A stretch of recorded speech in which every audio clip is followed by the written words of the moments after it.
We announced our son would be Mason. My sister registered the domain and launched a baby brand first. No one warned us. I remember when we found out it was a boy, that quiet, ridiculous little victory that felt like it belonged only to Andrew and me.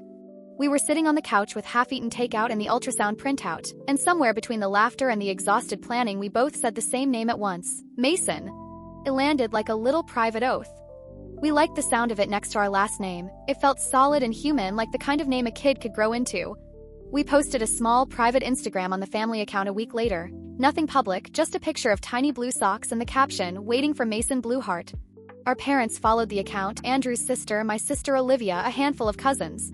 Olivia liked the post instantly and left a few heart emojis. I smiled and then moved on. In my head, it was a small thing I'd archived in that part of my brain labeled future joy.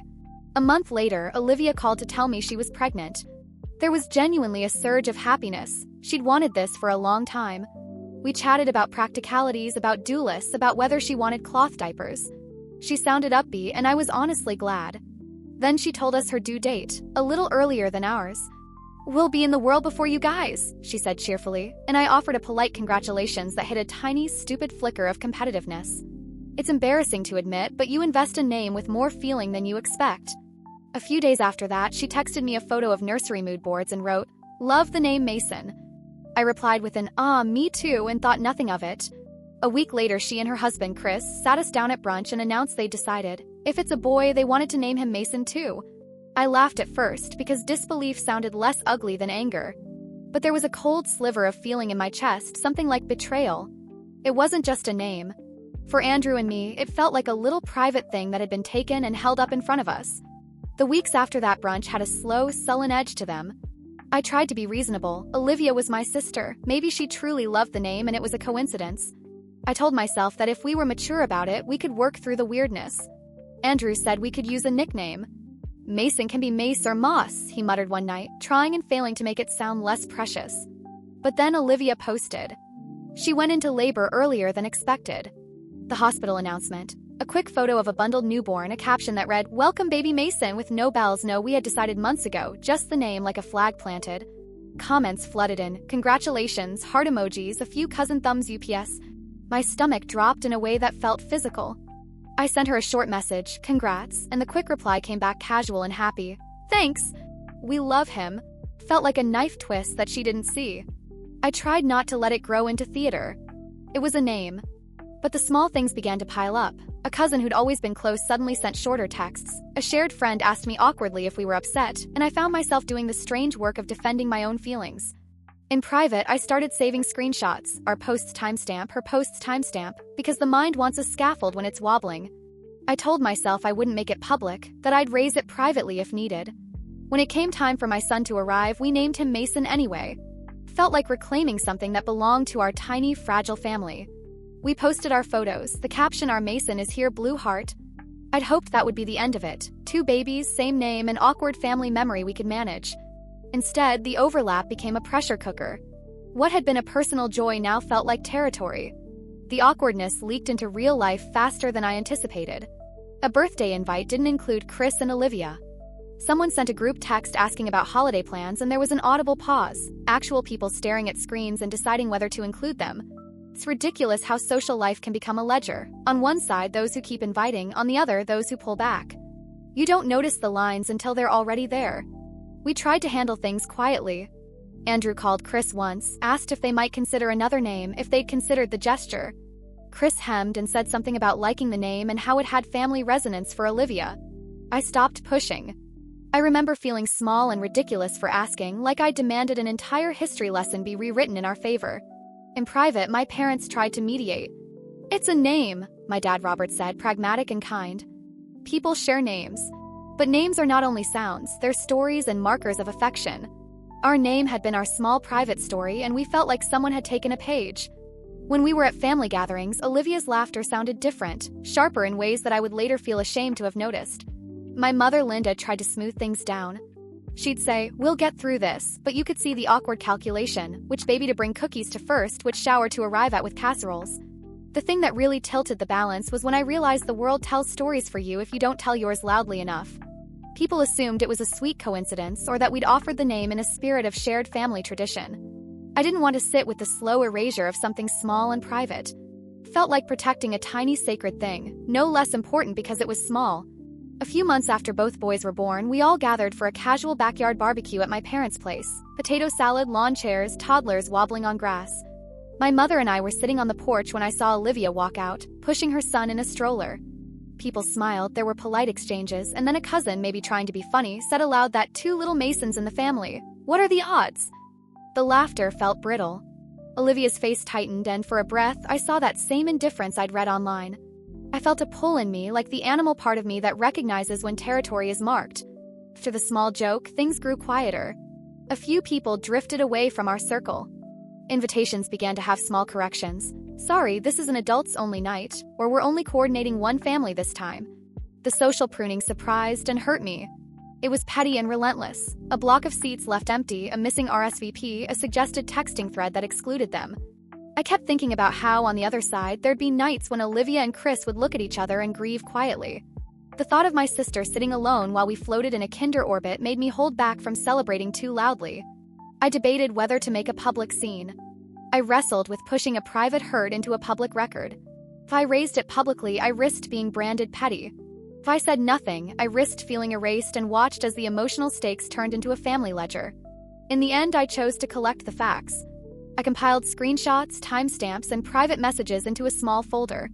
I told Andrew I wanted a controlled conversation, not a spectacle, a way to make the family see the sequence without whipping them into a frenzy. The naming party, our little informal gathering to introduce our baby properly to family, was the place I'd pick. Not a huge christening, but a modest housewarming cum naming cake with a few friends. I told myself I'd keep it calm. I'd read a few lines, a simple timeline, no accusations. I wanted the truth acknowledged without fanning embers. But you don't prepare everyone for the weight of seeing dates stacked in order, post like post.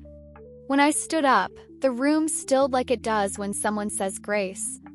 I showed the screenshots quietly, explained how Andrew and I had picked the name and shared it with family, and then how Olivia's announcement came later that same week. I didn't shout. I didn't point a finger. I just read the facts in a voice that was calm but steady. There was the hush of people who suddenly had receipts in front of them. Olivia looked stunned. She tried to speak in the small, defensive way people do when cornered. I just like the name, she said. We didn't mean to hurt you. Chris added something about timing and coincidence. Linda tried to mediate, but it was clear the proof shifted dynamics. Aunt Donna, who always had the bluntest tongue, said softly, "That's a cold move." The room shifted. It wasn't dramatic in a movie sense. It was quieter, cooler, and more deliberate, the way your neighbors stop waving if they think you've crossed an unspoken line. After that, invitations grew thinner for Olivia and Chris. They were still family, but the cushion around them had been pricked. Some relatives expressed private support, others chose to withdraw. I didn't relish their exclusion, far from it. I felt both vindicated and oddly heavy with guilt. You can protect a boundary and still watch the fallout and realize how many little people it brushes. In the months after the naming party, the subtle social penalties added up. Olivia stopped getting the same calls about playdates. A friend who used to split babysitting duties with her sent a text saying they needed someone closer geographically. Chris's brother mentioned, in a way that tried to sound casual, that work events are being scheduled with families in mind, and then stopped inviting them. It was quiet ostracism, not dramatic exile. No one banned them, but the gravitational pull of social life recalibrated. I felt a pained ambivalence. On the one hand, I'd asked for acknowledgement and I'd received it. On the other, I watched my sister's life shrink in small, tangible ways. Fewer invites, less spontaneous help, the kind of erosion that makes daily life harder. She called me one night, voice cramped, asking if I'd accept a conversation and not a speech. I agreed. We met at a coffee shop, both of us stirring our drinks. In the cafe, she told me her side with a quiet, brittle patience. I didn't think it through, she admitted. I liked the name and I wasn't thinking in terms of ownership. She sounded honest and tired. I told her I understood that loving a name wasn't a crime. I told her I wanted recognition more than punishment. She cried, small and sorrowful, and said she'd felt like our family had closed ranks without explaining the rules. It was a real moment, sisters trying to find a language for hurt. I left feeling raw but less certain that any full repair was possible. Olivia and Chris made some efforts. They reached out to people who had quietly withdrawn and tried to rebuild connections. A few relatives accepted dinners, others remained at a remove. Pattern was uneven. They moved to a different neighborhood 6 months later, partially for a fresh start and partially because staying in the immediate orbit felt like repeating a kind of punishment. We did eventually have moments of peace. Holiday seating got arranged in ways that included both families, albeit at different tables sometimes. I got texts from mutual friends reminding me that kids don't need to inherit adult quarrels. Those notes landed like small blessings. Over time, conversations softened. I found myself reflecting more on intent than on outcome. Did Olivia mean to hurt us? I couldn't say for certain. Sometimes harm is just harm, whatever the intention. A surprising thing happened that made the moral calculus blur. One afternoon, I found myself watching both little Masons playing at the park, shrieking with the reckless joy only toddlers can manage. They had no idea they carried a contested name. They were two small kids who liked the same slide. The sight calmed me in a way nothing else did. It felt like a plain truth. Children will be children and names may double, but love can multiply too. We learned, however, that social consequences have economic echoes. Olivia's small freelance gig, designing invitations and nursery prints, lost a local client who didn't want to be involved in family drama. Chris had a quiet, awkward conversation at work when a colleague asked if he was doing okay after noticing he'd been posting less. They tightened their belts for a while. It wasn't catastrophic, but the ripple was real. Meanwhile, our family had begun to adopt a new rule: pause and call before you publicly announce a name that had recently been shared in the family. I don't pretend the rule was noble. It was reactive and bureaucratic. But it helped. People stopped and called each other more. Small social practices changed because of a single unexamined impulse. I found it interesting how one private grievance could lead to family policy. My mother, Linda, even joked about making a literal sign-up sheet for names, which felt both ridiculous and practical. Emotionally, the ache softened with distance and time. There were still moments when I'd feel a sting, seeing a throwback photo of happier times with Olivia or finding an old comment thread where the shared joy seemed uncomplicated. But the rawness dulled. Olivia reached out more often in small ways. A text asking about pediatricians, a photo of her son's first lost tooth. Those gestures didn't erase the past but formed a kind of quiet bridge. A year later, there were tentative reconciliations. Some cousins resumed inviting both families. A few relatives admitted privately they'd overreacted. My parents hosted a picnic where both little Masons ran together, sticky with popsicle juice. Felt like tentative progress. People started to talk about the incident less and instead mentioned what they were doing: school pickups, work drama, mundane family business. The naming feud didn't evaporate, but it no longer defined every family gathering. I wrote about this on a private parenting forum once, more as a way to offload than to seek advice. The responses were mixed. Some called me entitled for making a public scene. Others wrote about boundary setting and how small rituals matter.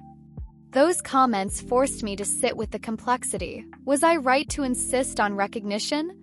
Was I too quick to weaponize hurt? I didn't have a tidy answer.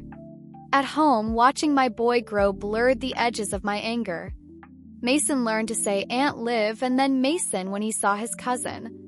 Their voices intermingled like overlapping melodies, and sometimes on still mornings, when the house smelled like coffee and pancake batter, I'd feel gratitude that both kids had people who loved them. That gratitude wasn't triumph. It was a quiet recognition that relationships are messy and worth tending. Sometimes people ask if I regret the way I handled it. The short answer is, sometimes. I regret certain moments, the sharpness of a text, the delay in picking up the phone when Olivia called to explain. I regret the ways the feud hurt people beyond the sisters, cousins, friends, and neighbors who had to choose sides or step back to avoid drama. But I don't regret protecting a small, tender thing we had built together. I try to teach Mason with gentleness about names and boundaries. Names are a way to honor someone, I tell him when he asks why he's called Mason. I try to model how to be proud without being punitive. In private, I still feel the twinge when I scroll past Olivia's old posts, those who love social media live with a trace memory of decisions. But I also see the parts that healed. The rule our family adopted, the moments of reconciliation, the way two toddlers can be entirely themselves despite the adult theater. The episode changed me in small ways. I became more cautious with announcements.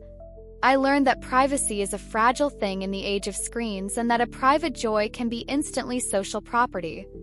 I also learned to hold grief without turning it into a weapon, a lesson I sometimes fail at and sometimes get right. That ambivalence is probably the real human thing about this story. 2 years on, life is quieter and kinder in certain ways. Olivia and I text with more regularity, and she sometimes drops by unannounced with their toddler in tow. They live farther away now, and distance helped. There are still relatives who prefer the quieter family dynamics without overlapping anniversaries and confusing party logistics, but the hard edges have smoothed. Our parents, who once worried about a name war, now laugh about how dramatic it once felt. My dad jokes that we'll need a family census soon. The rule about calling before posting names still gets mentioned like a quaint custom at family meetings. Two Masons have even started a ritual of sharing toys when they're together, an innocent practice that feels like restorative justice in action. I sometimes go back to the folder I compiled, screenshots and timestamps, and feel a mix of validation and embarrassment. It helped me make a point in a messy situation. It also made me part of the machinery that cooled someone else's life. I don't romanticize the result. I'd prefer things where private joys can remain private without policing, but that's not always how people behave. Sometimes you create a rule to prevent future pain, and in doing so you create a story people will retell around the table. If there's one practical thing I'd tell anyone, call before you post, especially for family things that feel intimate. And if you're the one who's been hurt, try reaching out privately. The rest of it, the social consequences and the awkwardness, will do the rest. Date.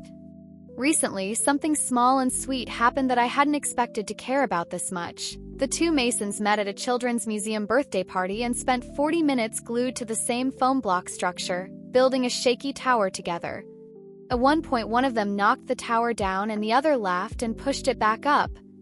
There was no memory in their tiny brains of the adult argument that had once hovered over their names.